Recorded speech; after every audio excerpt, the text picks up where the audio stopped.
Imaginez que vous êtes en train de fouiller dans un vieux tiroir chez vos grands-parents. Vous glissez vos doigts sous des piles de lettres jaunies, des boutons de manchette dépareillés, peut-être un vieux billet de banque qui ne vaut plus rien. Et puis, au fond, tout au fond, vous sentez le contact froid d'une pièce de monnaie. Vous la sortez, vous soufflez dessus pour enlever la poussière et vous lisez. 5 francs 1941.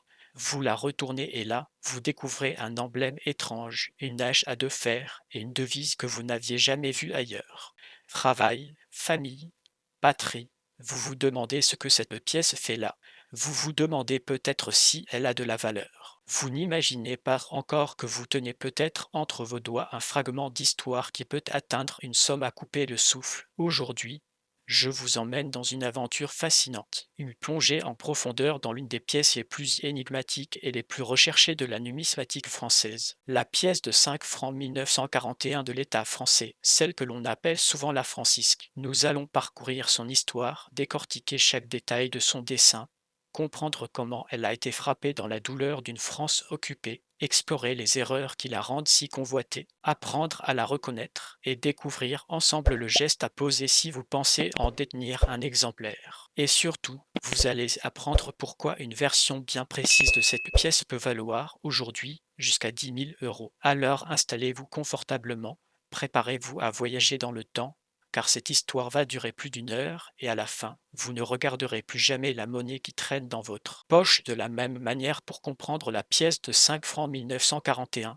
Il faut d'abord plonger dans le chaos de l'année 1940. La France vient de vivre l'une des plus grandes débâcles de son histoire. En quelques semaines, l'armée allemande a percé le front, contourné la ligne Maginot et jeté sur les routes des millions de réfugiés terrorisés. Le gouvernement se replie à Bordeaux, puis à Vichy. Le maréchal Philippe Pétain, héros de Verdun, devient président du Conseil, signe l'armistice le 22 juin 1940 et obtient les pleins pouvoirs le 10 juillet. La vieille République meurt ce jour-là, assassinée par le vote d'une Assemblée nationale paniquée. Un nouveau régime voit le jour, l'État français, avec à sa tête un vieillard qui incarne la défaite mais que beaucoup considèrent encore comme un sauveur. En quelques mois, le visage de la France change du tout au tout. La devise républicaine liberté, égalité, fraternité est effacée des frontons des mairies, des écoles, des tribunaux. À sa place, une nouvelle trilogie s'affiche partout.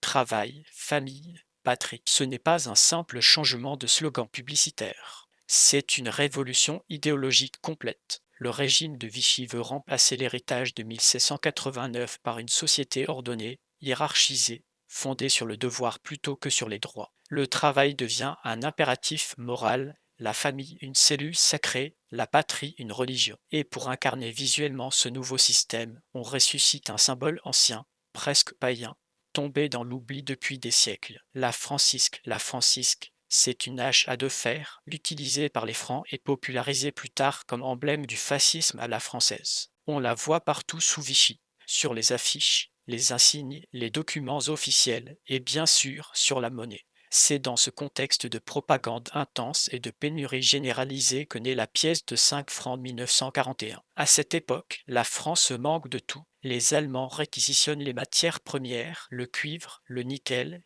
l'aluminium. Les pièces de monnaie d'avant-guerre, en bronze ou en argent, sont thésaurisées par la population ou fondues pour l'effort de guerre allemand. Le gouvernement de Vichy doit donc renouveler entièrement le monnayage avec des alliages de fortune, tout en diffusant son nouveau message politique. La pièce de 5 francs type francisque est confiée au graveur général des monnaies, Lucien Bazor. Bazor n'est pas un débutant. C'est un artiste reconnu, formé à l'École nationale supérieure des beaux-arts, qui a déjà signé plusieurs pièces célèbres. Mais cette fois, il ne s'agit pas seulement de graver une jolie effigie. Il doit incarner l'esprit du nouveau régime dans un rond de métal de quelques grammes. Il doit faire entrer la révolution nationale dans la poche de chaque Français. Bazor va créer un petit chef-d'œuvre de propagande, et c'est cette pièce que nous allons maintenant regarder de tout près, comme si vous la teniez dans la paume de votre main, sous une lumière douce. Prenez la pièce, observez d'abord la face qui porte la francisque. Au centre, une hache stylisée, double tranchant, dont le manche est enrubanné. Les lames ne sont pas menaçantes mais géométriques, presque décoratives. Le ruban s'enroule autour du manche avec une élégance sobre. Au-dessus de la hache, sur le pourtour, l'inscription État franquet s'impose en lettres capitales. Pas de République française, plus de Marianne. Le pays a changé d'identité, et tout autour de la hache, séparé par deux petits points, la devise travail, famille, patrie. Chaque mot est un pilier. Travail avec un seul L, famille avec deux L et patrie avec un seul T. Cette orthographe n'est pas anodine. Famille prend deux L parce que le mot vient du latin familia, et la graphie famille était déjà standard en français. Le choix du graveur de respecter l'orthographe usuelle n'empêchera pas les erreurs futures, et c'est justement une des clés de la rareté de certaines pièces. Sous la francisque, on trouve le millésime 1941, encadré de part et d'autre de la hache, parfois précédé ou suivi de petits différends, ces symboles discrets qui indiquent l'atelier de frappe et le graveur. Sur la plupart des exemplaires, on voit une corne d'abondance, marque de la monnaie de Paris, et une aile ou un autre symbole. Ces petits détails, grands comme une tête d'épingle, sont essentiels pour les collectionneurs. Regardez bien l'année 1941. Ce n'est pas n'importe quelle année. C'est la première année complète du régime de Vichy, celle où il tente de se structurer, de se légitimer. Chaque pièce qui sort des presses de la monnaie est un soldat de papier-métal chargé de convaincre la population que l'ordre nouveau est durable. Retournez maintenant la pièce, la seconde face, celle que vous identifiez peut-être comme le revers si vous avez l'habitude de la numismatique, porte la valeur faciale. Au centre, 5 francs en 2 lignes, en grands caractères. Le mot franc est plus petit mais parfaitement centré. Autour de la valeur, une couronne végétale composée de 2 branches. À gauche, une branche de chêne, symbole de force et de longévité. À droite, une branche d'olivier, symbole de paix. En pleine guerre, proposer la paix, c'est un message politique transparent. La branche de chêne et la branche d'olivier sont liées à leur base par un ruban. Le dessin de Bazor est d'une grande pureté classique, presque intemporelle. On pourrait croire qu'il s'inspire des monnaies antiques, et cette pièce respire en effet une autorité tranquille, un classicisme qui tranche avec les affiches martiales du régime. Au-dessus de la couronne, on retrouve les différents, et parfois une lettre d'atelier. L'atelier de Paris a frappé la quasi-totalité des pièces, mais il existe des rumeurs persistantes sur des frappes à Beaumont-le-Roger ou même à Castelsarrasin, bien que ces dernières soient extrêmement rares ou non confirmées pour 1941. Ce jeu des ateliers, ces variantes infimes, sont autant de pièges et de trésors pour l'amateur. Le métal lui-même raconte l'histoire des pénuries. En 1941, la pièce de 5 francs est frappée en cupronickel, un alliage de cuivre et de nickel. Elle pèse théoriquement 12 grammes pour un diamètre de 31 mm. C'est une pièce imposante, lourde en main, qui a une couleur blanc argenté avec des reflets légèrement jaunes. Mais le nickel étant stratégique pour l'industrie de guerre, les Allemands en contrôlent étroitement l'approvisionnement. La monnaie de Paris va connaître des difficultés constantes pour obtenir des flancs de qualité homogènes. Parfois, l'alliage varie légèrement, ce qui donne des pièces un peu plus jaunes, un peu plus grises, avec une usure différente. Ces variations ne sont pas des erreurs à proprement parler, mais elles ajoutent à la diversité de la série. Et surtout, ces contraintes techniques vont favoriser l'apparition d'erreurs de frappe qui, 80 ans plus tard, déclencheront des battements de cœur chez les chineurs. Avant d'en arriver à ces erreurs qui transforment une pièce banale en un trésor à 10 000 €, il faut comprendre comment cette pièce a circulé, comment elle a été reçue par les Français de l'époque, et pourquoi la plupart de ces pièces sont disparues. Quand la pièce de 5 francs francisque apparaît dans les porte-monnaies en 1941, elle est accueillie avec un mélange de méfiance et de résignation. Les Français sont d'abord des usagers. Ils ont besoin de monnaie pour acheter le pain, le lait, le charbon, quand il y en a. Le pouvoir d'achat de 5 francs en 1941 n'est pas négligeable. Pour vous donner une idée, une baguette de pain coûte environ 1,50 franc, un litre de lait 2 francs, un timbre-poste 1 franc. Avec 5 francs, on peut s'offrir un modeste repas ou plusieurs tickets de métro. Mais la propagande ne s'arrête pas au geste commercial. Chaque fois qu'un commerçant rend la monnaie, chaque fois qu'un ouvrier reçoit sa paie, ses yeux tombent sur travail, famille, patrie. C'est un matraquage subliminal. Certains résistants racontent, dans leur mémoire, qu'ils refusaient de toucher ces pièces ou qu'ils les jetaient symboliquement. D'autres les modifiaient clandestinement. On connaît des exemplaires de 5 francs francisques rayés, martelés, où la devise est barrée et remplacée par liberté gravée à la pointe de couteau. Ces actes de défiance sont dangereux, passibles de poursuites, mais ils montrent à quel point l'objet monétaire est devenu un champ de bataille symbolique. La pièce circule massivement. Les archives de la monnaie de Paris indiquent que pour le seul millésime 1941, Plusieurs dizaines de millions d'exemplaires ont été frappés. Pourtant, aujourd'hui, trouver une pièce de 5 francs 1941 en parfait état est une gageure. Pourquoi? Parce que la guerre, la pénurie et les réformes monétaires successives ont balayé la quasi-totalité de ces pièces. En 1945, à la Libération, le gouvernement provisoire du général de Gaulle veut effacer toute trace du régime de Vichy. Les billets et les pièces à l'effigie de l'État français sont progressivement retirés de la circulation et fondus. La francisque est devenue un symbole honni. Des tonnes de cupronickel repartent dans les creusets pour redevenir des pièces républicaines, à l'effigie de Marianne ou du Coq. Les pièces qui échappent à la fonte sont celles que des particuliers ont cachées, oubliées dans des pots en grès, dans des doubles fonds de tiroirs, dans des boîtes à biscuits enfouies dans le jardin. Il y a aussi les pièces perdues dans les champs, tombées des poches des soldats ou des cultivateurs et qui dormiront sous la terre pendant des décennies avant qu'un détectoriste ne les réveille. La grande majorité des pièces de 5 francs 1941 que l'on retrouve aujourd'hui provient de ces cachets ou de trouvailles fortuites. Beaucoup sont usées, corrodées, illisibles. Une pièce en état de conservation exceptionnelle, avec tout le brillant d'origine et aucun choc, est une véritable rareté. Et c'est là que commence la quête du collectionneur. Pour un numismate, la pièce de 5 francs 1941 francisque n'est pas seulement un témoin historique, c'est un objet technique, un rébus métallique où chaque détail compte. Quand on tient cette pièce, il faut la scruter avec une loupe, peser chaque millimètre, compter les perles du grelti, identifier les différents, comparer l'inclinaison de la frappe. Je vais vous guider pas à pas dans l'examen d'une telle pièce, comme si nous étions ensemble dans l'arrière-boutique d'un expert. La première chose à faire, c'est de vérifier le métal. Une 5 francs 1941 authentique en cupronickel n'est pas magnétique. Si votre pièce est attirée par un aimant, c'est un faux ou une pièce d'une autre époque. Ensuite, pesez-la. Vous devez obtenir environ 12 grammes. Une balance de précision, même de cuisine, peut vous renseigner. Si le poids est inférieur à 11 grammes, il y a un problème. Si le poids est supérieur à 13 grammes, c'est étrange. Le diamètre doit être de 31 mm, l'épaisseur d'environ 2,2 mm. Munissez-vous d'un pied à coulisse, c'est l'outil indispensable. Ensuite, examinez la tranche. La tranche de la 5 francs 1941 est lisse, sans inscription. Si vous voyez des stries ou une inscription en creux, c'est une autre pièce, peut-être une 5 francs semeuse plus tardive. Regardez bien l'axe de frappe en tenant la pièce entre le pouce et l'index. Faites-la pivoter. Normalement, les deux faces sont alignées selon un axe vertical dit français. Si vous tournez la pièce de haut en bas, l'autre face doit apparaître à l'envers. Si elle apparaît à l'endroit, c'est un axe dit médaille, et cela peut être le signe d'une erreur de frappe ou d'une pièce hybride. Certaines erreurs très recherchées présentent un décalage d'axe de 90 degrés ou 180 degrés. Ces pièces-là, lorsqu'elles sont authentiques, valent déjà plusieurs centaines d'euros. Mais nous n'en sommes qu'au début maintenant. Concentrons-nous sur la face à la francisque. Prenez une loupe grossissante 10 fois. Observez le mot étafranqué. Vérifiez l'orthographe. Sur une pièce normale, toutes les lettres sont présentes, sans bavure. Mais des variantes existent. Parfois, une lettre est partiellement obstruée. Un A ressemble à un V.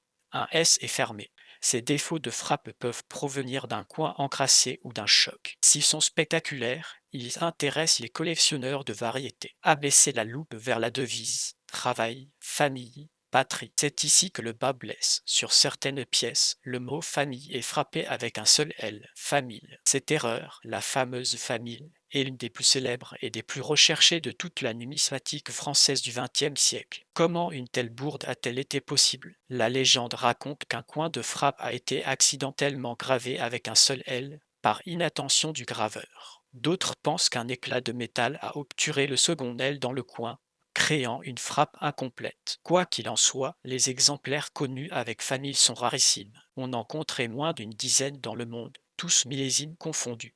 Non, pour 1941, ce seraient quelques unités, et chaque apparition déclenche une onde de choc. Si vous avez sous les yeux une pièce de 5 francs 1941 où le mot famille se lit famille distinctement, votre cœur peut s'emballer. Mais attention, il existe aussi des faux fabriqués en limant le deuxième L. Un expert saura détecter la retouche sous un fort grossissement. Ne vous fiez pas à une simple observation à l'œil nu. Une autre variante potentielle concerne le mot patrie. Sur certains exemplaires fautés, on pourrait lire patrie avec 2 T ou pâtre si le I et le E ont fusionné. Ces variétés sont moins célèbres que la famille, mais peuvent néanmoins valoir plusieurs milliers d'euros selon l'État. Regardez aussi la francisque elle-même. Le ruban qui enroule le manche doit être bien net. Parfois, le ruban est incomplet, comme si la gravure avait glissé. Une pièce sans ruban, avec un manche lisse, serait une variété extraordinaire. Certains collectionneurs affirment avoir vu une francisque sans ruban de 1941,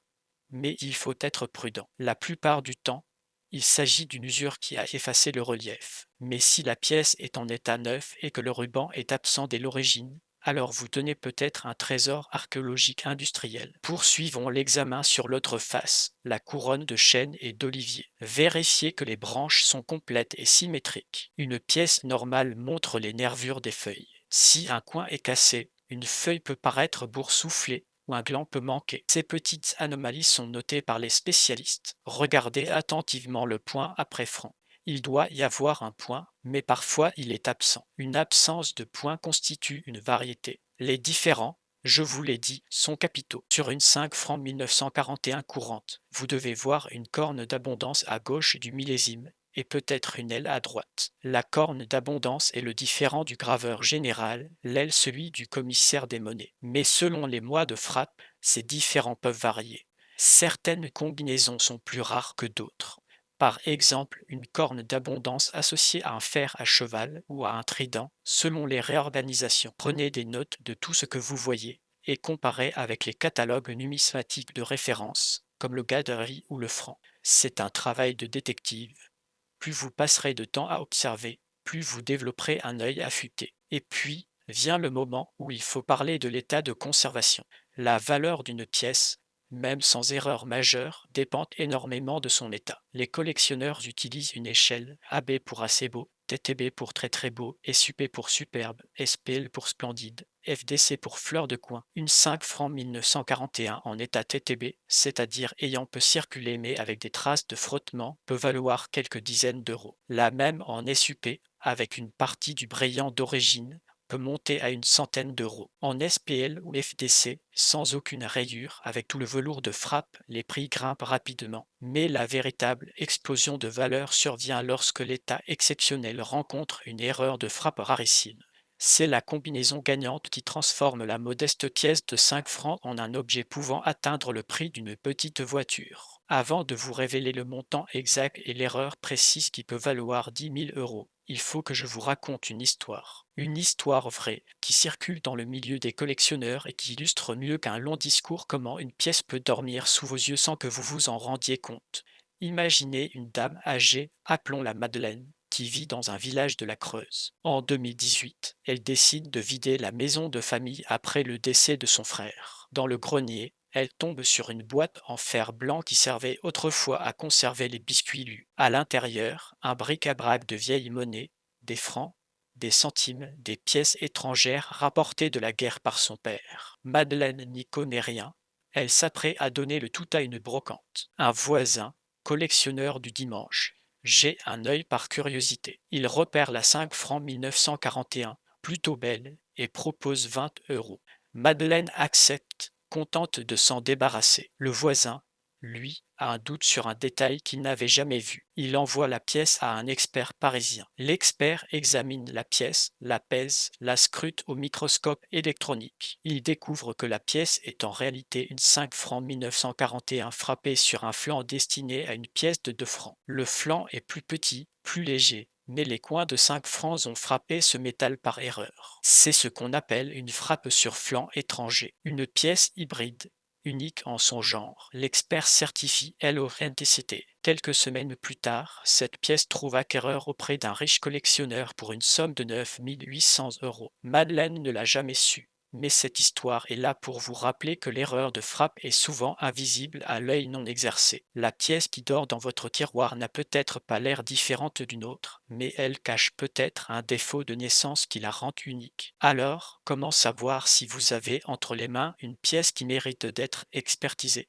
Il y a une série de vérifications que vous pouvez faire vous-même, sans matériel coûteux. D'abord, munissez-vous d'un aimant. Votre pièce ne doit pas être magnétique. Si elle colle, c'est une pièce en acier, probablement une fausse ou une pièce postérieure. Ensuite, pesez-la. Une balance précise au gramme près est indispensable. Le poids officiel est de 12 grammes. Une variation de quelques dixièmes de grammes peut être due à l'usure, mais une différence de plus de 2 grammes doit alerter. Mesurez le diamètre avec un réglet ou un pied à coulisse. Vous devez trouver 31 mm. Si le diamètre est nettement inférieur ou supérieur, vous avez peut-être une frappe sur flanc d'une autre valeur, ce qui est rarissime mais possible. Observez la tranche, lisse, sans cannelure, sans inscription en creux. Prenez une loupe ou un compte-fils et étudiez chaque lettre de travail, famille, patrie. Comptez bien les L de famille, le T de patrie. Vérifiez qu'il n'y a pas de lettres inversées, de points en trop. Regardez la francisque. Le ruban est-il complet? Les deux fers sont-ils symétriques? Parfois un fer est cassé, ce qui crée une variété dite francisque brisée. Examinez la couronne végétale. Y a-t-il un gland manquant? Une feuille soudée à sa voisine? Notez tout. Ensuite, concentrez-vous sur le millésime. Le chiffre 4 de 1941 peut être fermé ou ouvert. Une variante avec le 4 ouvert est plus rare. Regardez l'emplacement des différents. Si la corne d'abondance est absente, c'est peut-être un essai. Si un autre symbole apparaît, comme un épi de blé ou une tête de cheval, il peut s'agir d'une frappe pour une colonie ou d'un atelier de fortune. Et puis, le Graal, l'axe de frappe. Posez la pièce sur une surface plane, la francisque face à vous. Faites-la pivoter sur elle-même sans la retourner. Quand vous la retournez de haut en bas, l'autre face doit apparaître à l'envers. Si elle apparaît à l'endroit, c'est un axe médaille et cela peut indiquer une erreur de montage des coins. Si l'axe est décalé de 90 degrés,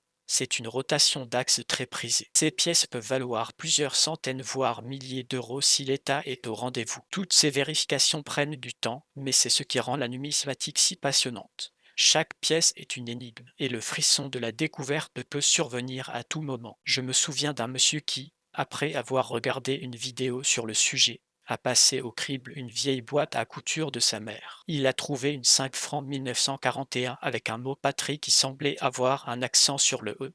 Il s'est avéré que c'était une fausse, mais son excitation était palpable. C'est cela que je veux partager avec vous. La chasse au trésor n'est pas réservée aux professionnels. Elle est dans votre maison, peut-être dans votre poche. Et le plus étonnant, c'est que certaines de ces pièces rares sont peut-être encore en circulation. Pas en circulation active dans les commerces, bien sûr, puisque le franc a disparu en 2002, mais elles circulent dans les échanges entre particuliers, dans les vide-greniers, dans les successions. Pire, il est arrivé que des gens utilisent de vieilles pièces de francs comme des euros, par confusion, en glissant une 5 francs dans un distributeur automatique qui acceptait encore des francs avant. La bascule. Certaines de ces pièces ont pu se retrouver dans les caisses des banques, puis dans les rouleaux de monnaie pour collectionneurs. Il n'est pas impossible que parmi les lots de pièces vendues au poids, une perle rare se cache. J'ai entendu l'histoire d'un retraité qui a acheté 1 kilo de pièces diverses sur un marché aux puces pour 10 euros. En triant, il a découvert une 5 francs 1941 avec une surfrappe, c'est-à-dire une pièce frappée 2 fois,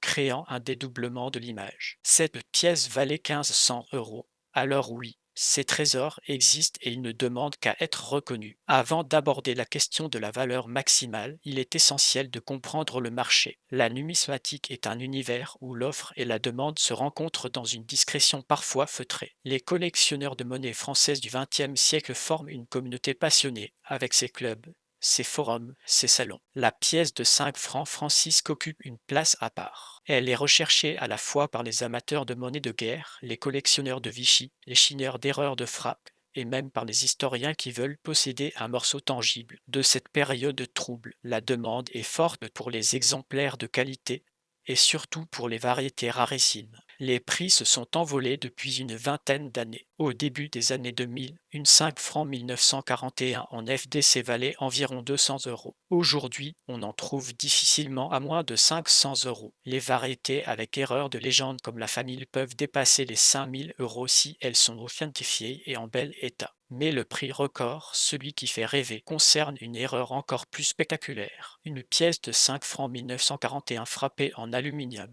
Vous avez bien entendu. En aluminium, laissez-moi vous expliquer. En 1941, la 5 francs officielle est en cupronickel. L'aluminium, plus léger et moins stratégique, sera utilisé plus tard, à partir de 1945, pour les pièces courantes. Mais des essais en aluminium ont été réalisés discrètement par la Monnaie de Paris dès 1941, pour anticiper les pénuries. Quelques dizaines d'exemplaires auraient été frappés dans ce métal blanc et léger, à titre expérimental. La plupart ont été détruits, mais une poignée a échappé à la fonte et s'est retrouvée dans la nature. Ces pièces en aluminium sont le Saint Graal. Elles pèsent environ 3,5 grammes au lieu de 12, et leur couleur est d'un blanc mat, sans l'éclat du cupronickel. Si vous trouvez une pièce de 5 francs 1941 aux mêmes dimensions que la version classique mais incroyablement légère, vous êtes peut-être en présence de cet essai. Mais attention, il existe aussi des faux fabriqués en limant une pièce en aluminium de 5 francs pétins ou en coulant du métal. Un expert pourra analyser la composition du métal par spectrométrie et trancher. Les rarissimes exemplaires authentiques de cette 5 francs 1941 en aluminium, lorsqu'ils apparaissent sur le marché, peuvent atteindre des prix vertigineux. Et c'est là que nous arrivons au chiffre qui vous fait dresser l'oreille depuis le début. 10 000 euros. Ce n'est pas une légende. Une pièce de 5 francs 1941 en aluminium, en parfait état, avec tout son brillant et une provenance documentée, a été échangée entre collectionneurs pour une somme avoisinant les 9 500 euros, et une autre, quelques années plus tard, a franchi la barre des 10 000 euros. Aujourd'hui, si vous en dénichez une, la valeur pourrait même être supérieure car l'inflation et la raréfaction des pièces disponibles jouent en votre faveur. 10 000 euros. Imaginez ce que vous pourriez faire avec cette somme. Rembourser un emprunt, partir en voyage, offrir un beau cadeau à vos proches, ou tout simplement ressentir la satisfaction d'avoir été plus malin que tout le monde. Mais au-delà de l'aspect financier, il y a la fierté d'avoir sauvé un morceau d'histoire, d'avoir reconnu ce que personne d'autre n'avait vu. Chaque fois qu'un collectionneur tient une telle pièce dans ses mains, il touche du doigt la fragilité d'une époque, le geste de l'ouvrier qui, un matin de 1941, a placé par inadvertance un flanc d'aluminium dans la presse, ou le soin du technicien qui a précieusement conservé un essai promis à la destruction. Ces histoires silencieuses, enfermées dans un disque de métal, n'attendent que vous pour être racontées. Maintenant, si vous pensez avoir entre les mains une pièce potentiellement précieuse, que devez-vous faire? Première règle, et c'est la plus importante, ne nettoyez jamais votre pièce, ni avec du vinaigre, ni avec du bicarbonate, ni avec des produits abrasifs. Un nettoyage, même bien intentionné, peut détruire la patine naturelle et faire chuter la valeur de moitié, voire plus. Laissez la pièce exactement comme vous l'avez trouvée. Deuxième règle. Manipulez la pièce par la tranche et non par les faces pour éviter les traces de doigts. Placez-la dans une capsule en plastique inerte, sans PVC, que vous trouverez facilement chez un marchand de monnaie ou en ligne. Troisième règle. Documentez son origine. Si vous savez d'où elle vient, depuis quand elle est dans la famille, notez-le. Une histoire de famille crédible peut ajouter de la valeur à l'objet. Quatrième règle. Faites-la expertiser. Ne vous précipitez pas chez le premier bijoutier venu. Adressez-vous à un numismate professionnel, de préférence membre d'une organisation reconnue comme le Syndicat national des experts numismates. Vous pouvez également contacter la Monnaie de Paris elle-même, qui dispose d'un service d'expertise pour les pièces historiques. L'expert va examiner votre pièce sous tous les angles, vérifier l'authenticité, l'état, la variété. Il vous délivrera un certificat qui attestera de ses caractéristiques. Ce certificat est votre passeport pour une vente en toute confiance. Et si vous souhaitez vendre, plusieurs options s'offrent à vous. Même si je vous ai promis de ne pas ressasser le mot enchère. Vous pouvez la céder à un collectionneur privé, en passant par un intermédiaire de confiance, ou la proposer à un marchand spécialisé. Les salons numismatiques sont des lieux merveilleux où vous pouvez rencontrer des passionnés et comparer des offres. Prenez votre temps, ne bradez pas un trésor par méconnaissance. Si votre pièce est l'une de ces erreurs rarissimes, les 10 000 euros sont un point de départ pour une négociation, pas un plafond. La valeur d'une pièce unique, c'est ce que quelqu'un est prêt à payer pour la posséder. Et dans le monde feutré des collectionneurs, les passions peuvent faire flamber les prix bien au-delà des catalogues. Je veux maintenant revenir sur ce qui rend cette pièce si spéciale au-delà de sa valeur marchande. Le simple fait de posséder une 5 francs 1941, même modeste, c'est posséder un concentré d'émotions françaises. C'est le témoin de la défaite, de la soumission, mais aussi de la résilience d'un peuple qui a continué à vivre, à travailler, à fonder des familles, à espérer des jours meilleurs. La devise travail, famille, patrie a été imposée par un régime autoritaire et collaborateur, mais ces trois mots en eux-mêmes ne sont pas infâmes. Ils ont été détournés, salis, puis rejetés en bloc. La pièce de 5 francs porte cette ambiguïté. Elle ne célèbre pas la résistance, elle ne glorifie pas la collaboration. Elle est le reflet froid d'une réalité historique complexe. C'est pour cela qu'elle fascine les historiens. C'est pour cela que les enseignants s'en servent parfois pour faire toucher du doigt la période de Vichy à leurs élèves. Une pièce de monnaie, c'est concret, ça se tient, ça se soupèse. Ça rend l'histoire palpable et il y a aussi le mystère des pièces perdues. Combien de 5 francs 1941 dorment encore dans des cachettes ignorées? Sous un carrelage, dans un mur, au fond d'une malle chez un brocanteur, dans une collection oubliée d'une banque. À chaque fois que je passe devant une vieille maison qu'on rénove, je pense aux pièces qui pourraient se cacher sous les plaintes. Un ami entrepreneur m'a raconté avoir trouvé une boîte contenant une centaine de pièces de monnaie des années 1940 dans une cavité murale en abattant une cloison. Parmi elles, plusieurs 5 francs francisques. Il les a vendues pour un bon prix, mais aucune n'était la rarissime version aluminium. Mais il continue de chercher. Cette fièvre douce du chercheur de trésors est communicative. Et la France, avec son histoire riche et tourmentée, est un immense terrain de jeu. Avant de conclure ce long voyage, je veux vous parler des autres pièces de la même famille, car la 5 francs 1941 n'est pas seule. Le type francisque a été décliné en plusieurs valeurs: 10 centimes, 20 centimes, 50 centimes, 1 franc, 2 francs et la grosse 5 francs. Chacune a ses propres variétés, ses propres erreurs. La 1 franc francisque de 1942 connaît aussi des erreurs de légende mémorables, mais la 5 francs 1941 reste la reine, la plus emblématique, sans doute parce que son format plus grand met en valeur le dessin de Bazor et se prête aux accidents de frappe les plus spectaculaires. Si vous avez d'autres pièces de cette époque, regardez-les aussi avec le même soin. Vous pourriez être surpris, un ensemble complet en très bel état constitue déjà un petit trésor. Mais concentrons-nous sur l'objectif ultime. Trouvez l'erreur qui change tout. J'aimerais vous donner un conseil très pratique. Si vous souhaitez vous lancer dans la quête, commencez par vous rendre dans les vide-greniers tôt le matin avec une lampe de poche et une loupe. Fouillez les lots de monnaie en vrac, les boîtes de boutons, les pots à crayons. Les vendeurs ne savent pas toujours ce qu'ils vendent. J'ai vu une pièce rare achetée pour 50 centimes. C'est possible. Parlez avec les anciens du village. Proposez-leur de regarder leurs vieilles pièces. Souvent, ils seront heureux de partager leurs souvenirs et peut-être de vous confier un petit lot. Faites preuve de patience et de respect. Le trésor ne se vole pas, il se mérite. Et si vous trouvez une pièce qui vous paraît bizarre, ne la rejetez pas en pensant que c'est une fausse. Les fausses existent, mais les erreurs authentiques aussi. Un œil non averti ne fait pas la différence. Alors montrez-la à quelqu'un qui s'y connaît. Les clubs numismatiques sont présents dans la plupart des grandes villes et leurs membres sont généralement ravis d'aider un débutant. Vous pouvez aussi photographier votre pièce sous différents angles et la poster sur des forums spécialisés. La communauté vous répondra à ce stade. Vous vous demandez peut-être aussi la pièce que vous avez en tête, celle que vous avez vue une fois chez votre oncle ou dans une boîte à souvenirs pourrait être le jackpot. Je vais vous décrire précisément le portrait robot de la pièce à 10 000 € pour que vous puissiez imprimer cette image dans votre mémoire. Prenez une pièce de 5 francs 1941 en aluminium, diamètre 31 mm, tranche lisse. Poids autour de 3,5 grammes seulement. La couleur est blanc mat, avec parfois de légères traces d'oxydation grisâtre. Le son, quand on la fait teinter sur une surface dure, est plus aigu et moins prolongé que celui du cupronickel. Sous la loupe, la gravure est aussi fine que sur l'original en cupronickel, car les mêmes coins ont servi, mais le métal plus tendre peut présenter un aspect légèrement flou ou poreux par endroits. La pièce est tellement légère qu'on a l'impression de tenir un jouet. Si vous en trouvez une, votre cœur va s'emballer. Mais rappelez-vous la règle, ne pas nettoyer, faire expertiser. Si le verdict tombe et qu'il s'agit bien de l'aluminium rarissime, alors vous entrez dans le cercle très fermé des propriétaires de trésors. Vous pourrez alors décider de la garder comme un investissement, de la transmettre à vos enfants avec l'histoire ou de la vendre pour réaliser un projet. 10 000 €. C'est un joli coup de pouce du destin, mais même sans atteindre ce sommet.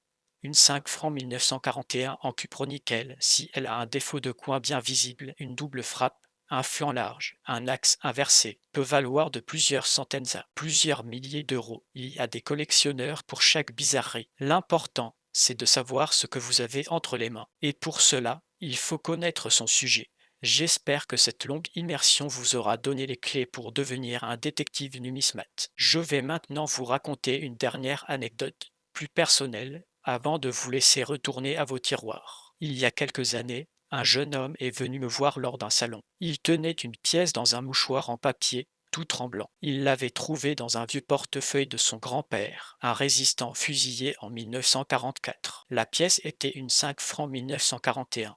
Mais elle était différente. Sur la face de la francisque, quelqu'un avait gravé maladroitement une croix de Lorraine sur la hache. C'était un acte de défiance, un graffiti de prison peut-être. Cette pièce n'avait pas une grande valeur marchande, car elle était abîmée, mais sa valeur sentimentale et historique était inestimable. Le jeune homme a choisi de ne pas la vendre. Il l'a fait monter en pendentif. Cette histoire me rappelle que chaque pièce a plusieurs vies. Celle de sa frappe, celle de sa circulation, celle de sa redécouverte. Votre pièce, quelle qu'elle soit, a une âme. Alors quand vous la tenez, écoutez son histoire. Nous arrivons au terme de ce voyage. Nous avons traversé la France de la défaite. Nous sommes entrés dans l'atelier de Lucien Bazor. Nous avons pesé, mesuré, scruté. Nous avons rêvé de pièces en aluminium.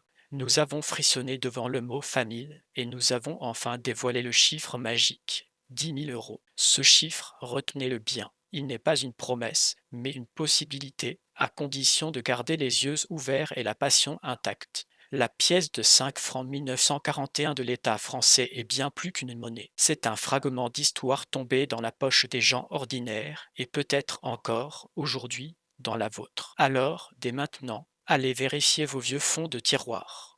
Vous pourriez être à un geste de la découverte qui changera votre regard sur le passé et peut-être votre avenir. Merci d'avoir partagé ce long moment avec moi. Si vous avez aimé cette exploration, n'hésitez pas à partager cette vidéo avec tous les curieux de votre entourage et à fouiller, fouiller, fouiller sans relâche. Chaque grenier, chaque boîte à biscuits, chaque vide-poche recèle peut-être le trésor que vous cherchez. Et souvenez-vous, l'histoire est entre vos mains.